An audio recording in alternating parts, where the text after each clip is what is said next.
He received only a house buried by 17 years of work. But what he found there, 17 years.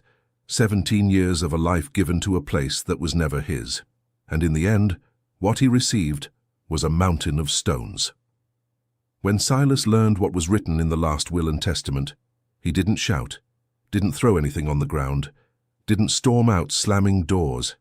He simply stood still in the living room of that big house, paper in hand, staring at a line he had to read 3 times before he could believe it.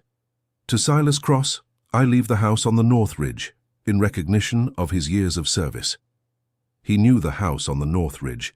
He knew exactly what was left of it after that winter of rains the Appalachian Mountains never forgot. Almost nothing had survived. Mr. Arthur Harrington's eldest son, Bradley, was sitting across the table with a smile that needed no words. It was the kind of smile that says everything without saying a thing. Silas understood that smile better than anything Bradley could have said. He folded the paper, put it in the pocket of his orange coveralls, still damp with the sweat of early morning, and walked out. Outside, the mountain wind hit the back of his neck cold. He paused for a moment on the porch, looking out at the land he had helped maintain for nearly 2 decades, and thought that maybe he should cry. But the tears wouldn't come. Only an old weariness came, one that had been there for a long time and had now finally found a name. But Silas was not a man to give up before seeing things with his own eyes. That was one of the things Mr. Arthur always said about him. That boy needs to reach out and touch it to believe it. And it was true. It always had been. So he went there. The path to the North Ridge took about 40 minutes on foot, along the dirt road that crossed the valley and climbed up along the edge of the creek.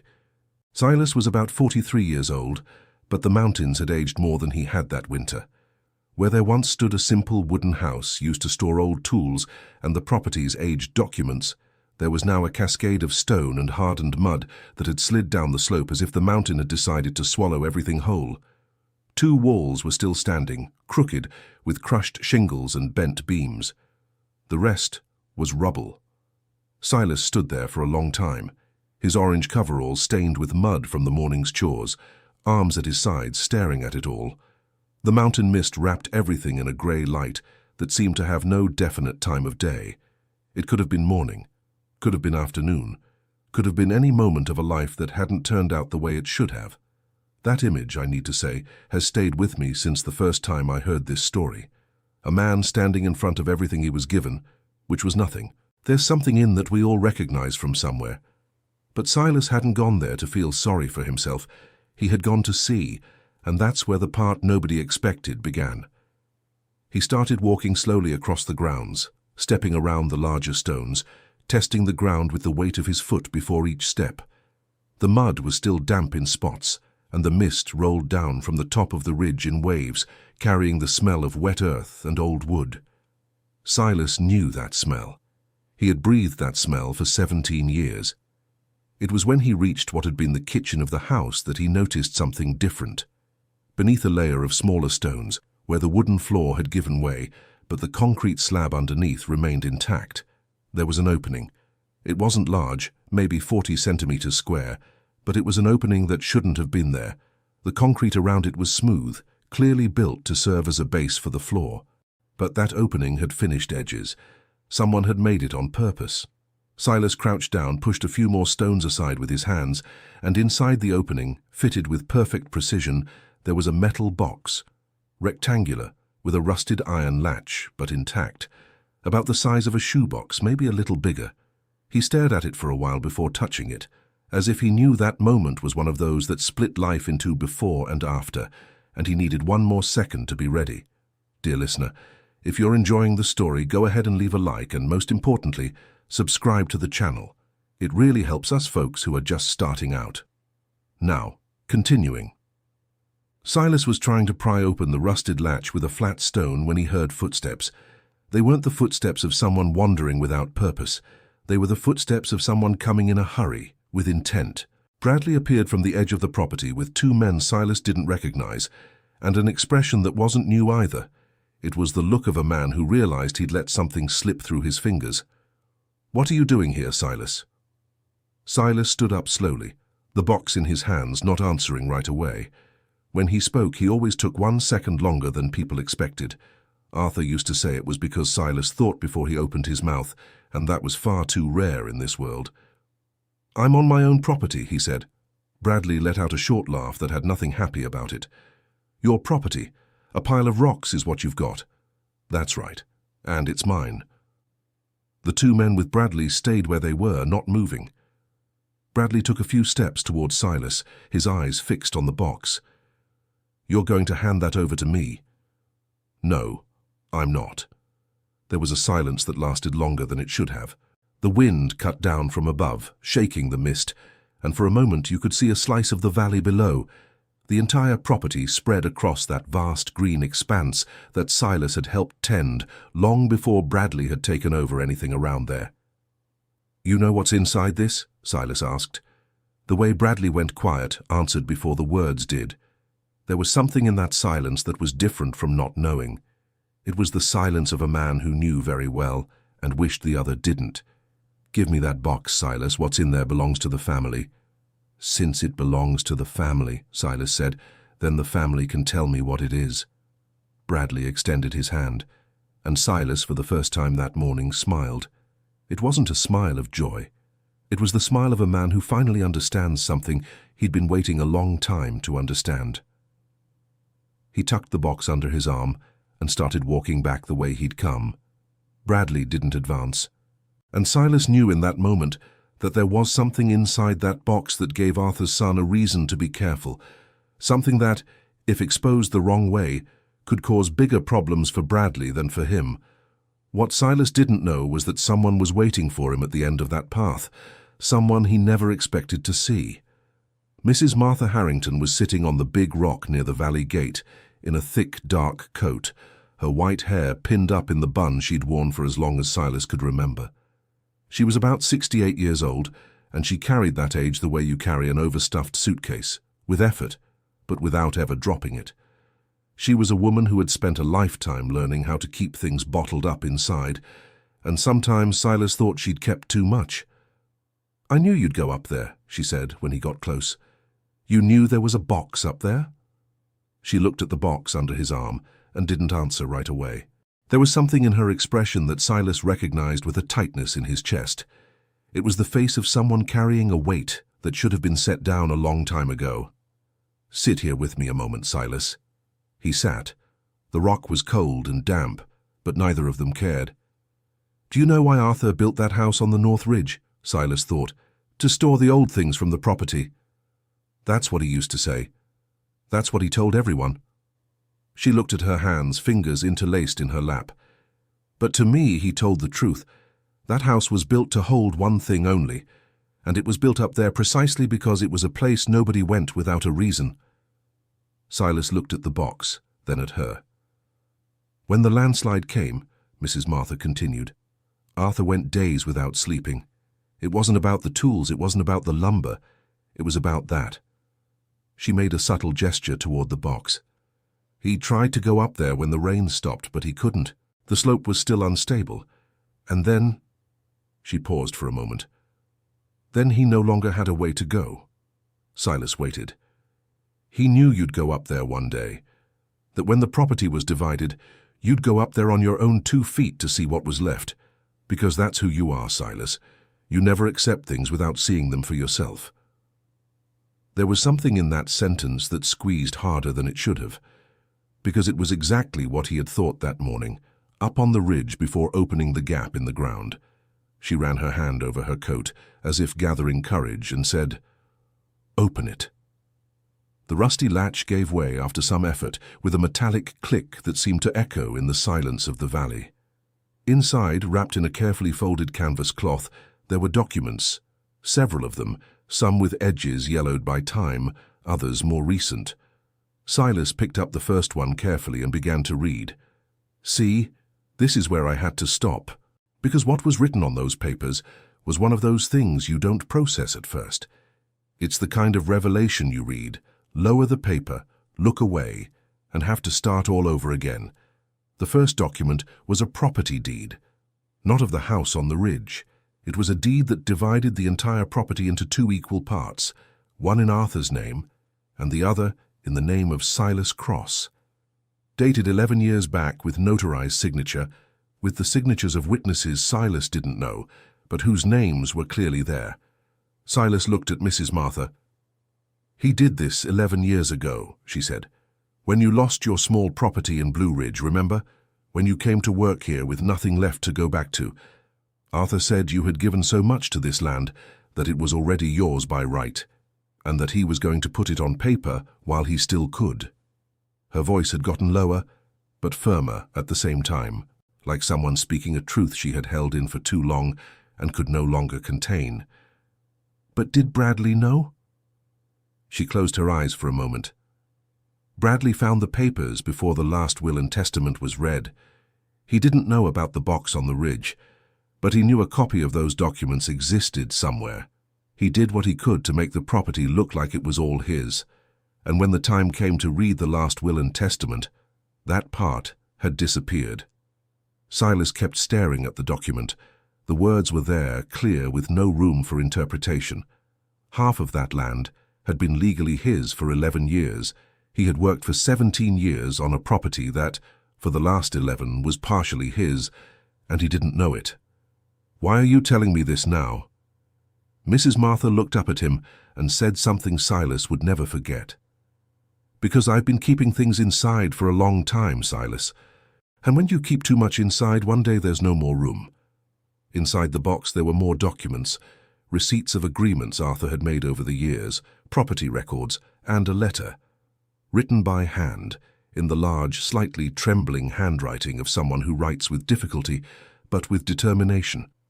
The name on the envelope was Silas's. He opened it carefully, as if the paper might break, and he read in silence, sitting there on that cold stone, with Mrs. Martha beside him and the mist of the Appalachian Mountains wrapping around the two of them. The letter was from Arthur. It wasn't long, but it was honest from the first line to the last. He wrote that he had always known Silas was the son that life hadn't given him the way it should have, that he had worked harder than anyone else for the land, more than even the blood children who rarely showed up, that the division was fair, and that Silas had earned that part not as a favor, but as recognition of something that had already existed in practice for years. And he apologized for not having had the courage to say it in person, face to face, while there was still time. Silas folded the letter and stayed quiet for a good long while.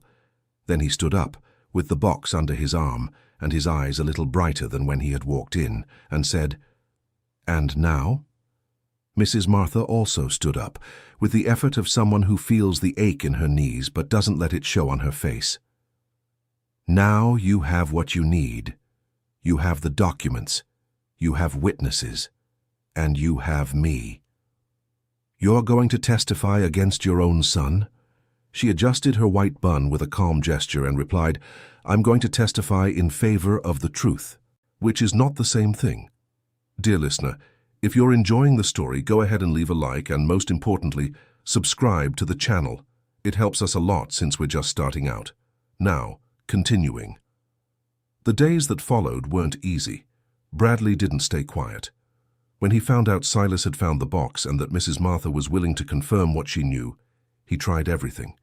He sent messages through people close to him, saying his mother was confused, that the documents were old and weren't worth anything, that Silas was taking advantage of a moment of grief to stir up trouble. He even showed up at Otis's general store, where Silas used to have his morning coffee, and stood on the other side of the counter pressuring him with carefully chosen words and a low tone. But Silas had something Bradley had underestimated for a long time: patience.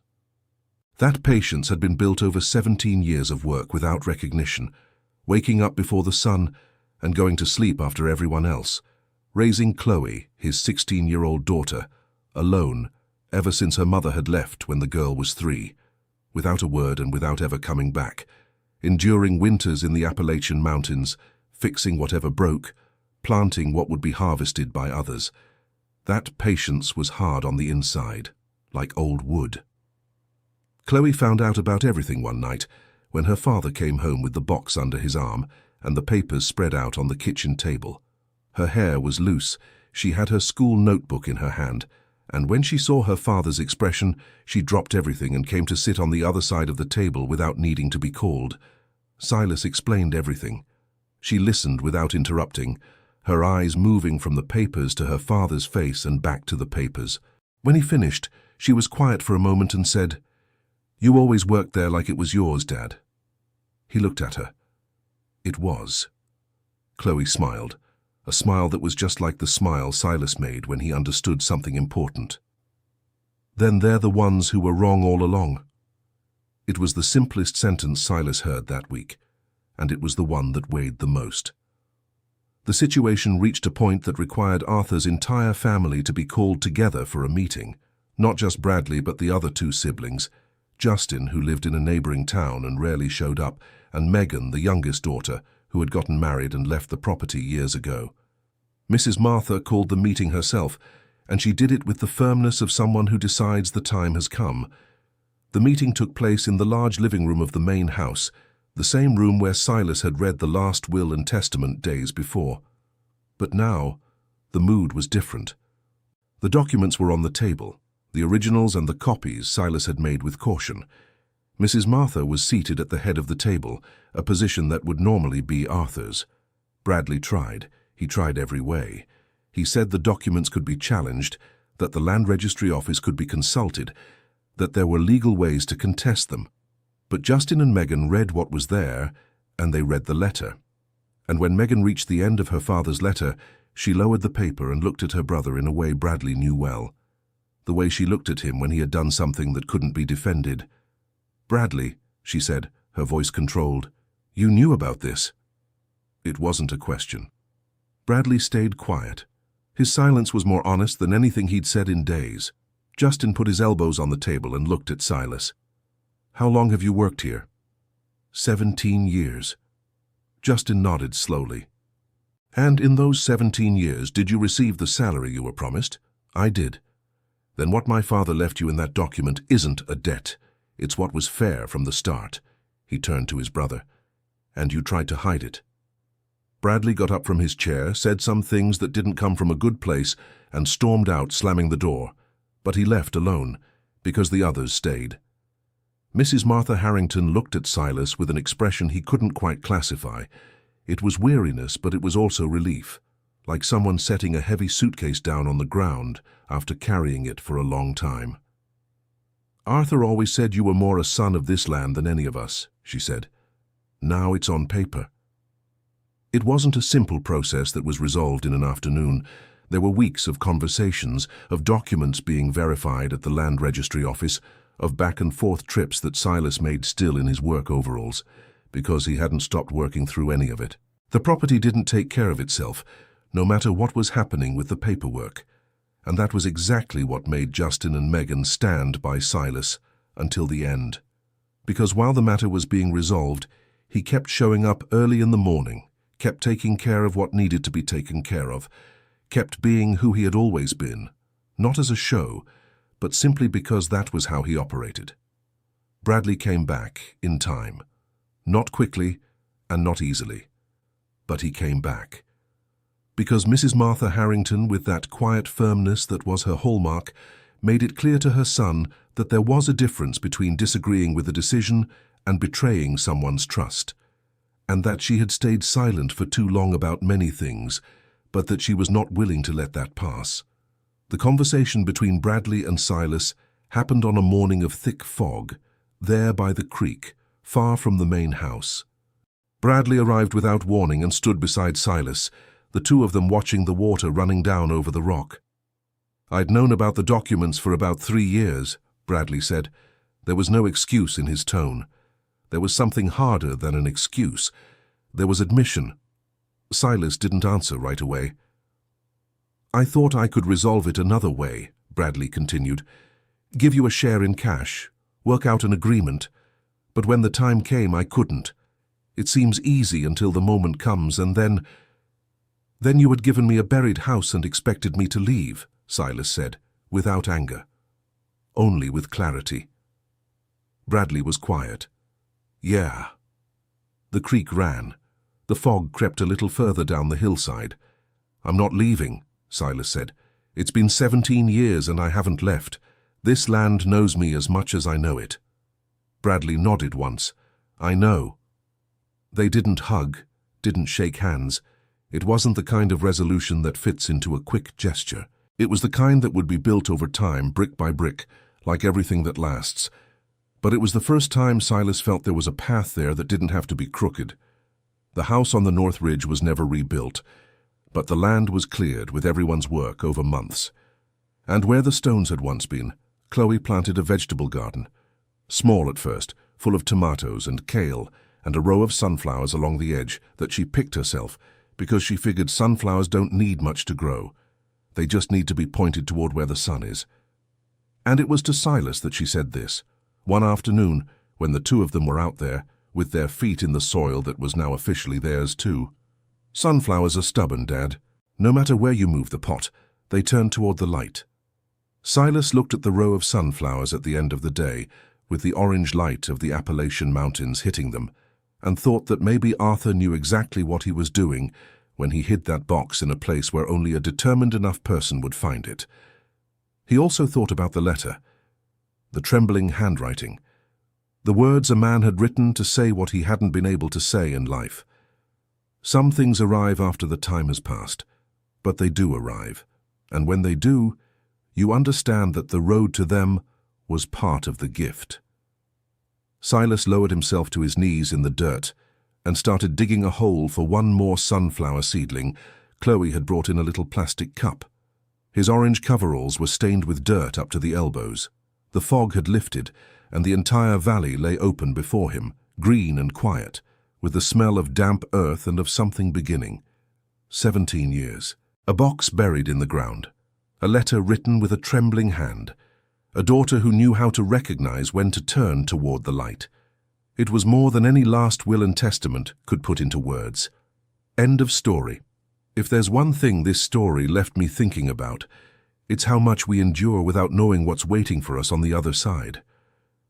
Silas went to a mountain of stones when he could have stayed home, and it was exactly there that everything changed. Sometimes what seems like the end of something is the beginning of what life should have given you a long time ago. Tell us what you thought and where you're watching from. Do you think Bradley deserved a second chance? Leave it in the comments. We read everything. Thank you so much for always keeping us company. It's great to have you here. Don't forget to like and, most importantly, to subscribe to the channel so you don't miss other stories like this one.